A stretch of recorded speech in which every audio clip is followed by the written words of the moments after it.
menika badhe undang tengara sayembara parang sampun tinatap. Pratandha sayembara sampun kawiwitan. Weh, bendhe undang tengara sayembara. Gusti Nabuh. Nggih. Raden Jambu Mangli sampun ketingal ngagelah wonten ing madyaning Blabarwaja Keneng Kawat. Nyerantos para ingkang badhe mupuh sayembara ing usana cumadhong dawuh sinuwun. Para Nalendra, kula. Wis padha krungu dhewe atur temenggung Dentawiyantana. Mara padha ketokno kadidayanmu. Arep padha tak tonton luwih dhisik tumandangmu. Bisa ngasorake Jambu Mangli apa ora? Prabu Bramabdiraja tak trima keri. Ngenteni yen kowe wis kabeh padha gumlundhung aning Blabarwaja. Sinurat dening para wadyabala liyane. Kepareng ningali trajang kula.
Sampun sami bidhal para narendra maca jangkep kaliyan para wadya balane. Surak manengker gemuruh. Yaya Hambata rubuh sami sareng nyuwara swara njagokke ratune dhewe-dhewe. Para kawula kang sami ningali sayembara cacah ewon ketingal pepet pipit ngupengi Blabarwaja Keneng Kawat persasat pager dengkul ngubeng. Katon bergagah Raden Jambu Mangli kanthi mripat mencorong merbawani. Dodo astane ora katon sedakep. Otot ngarencang kaya kemencelang yen sinabet pedang. Mbaka sajuga sang nata mupuh sayembara minggah ing Blabarwaja Keneng Kawat. Saugeratune katon munggah ger gemuruh swarane para pandherek sami mbombong marang Ratu Gustine.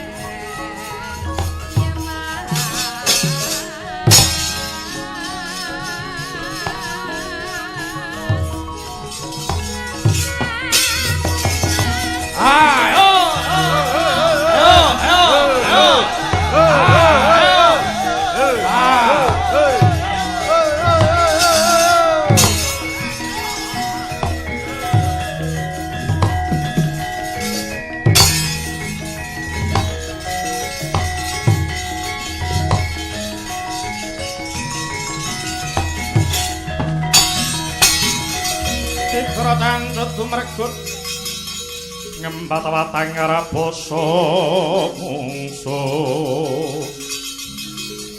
sangkep cocok nentaran bau sayakti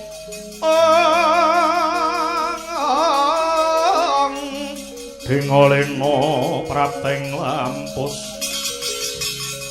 sirna madyaning palugon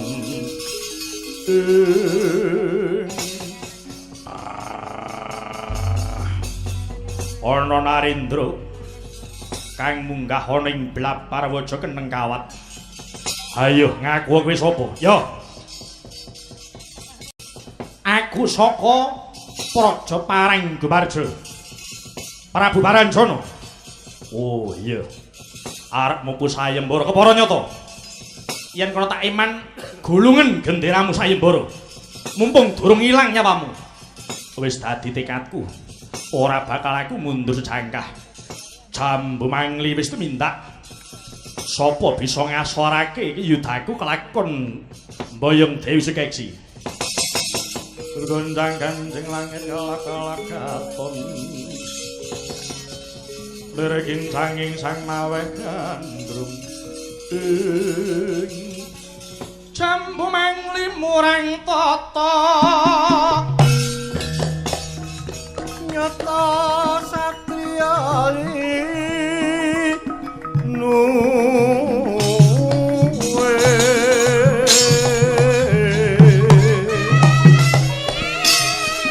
maju kepara ngarsa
maka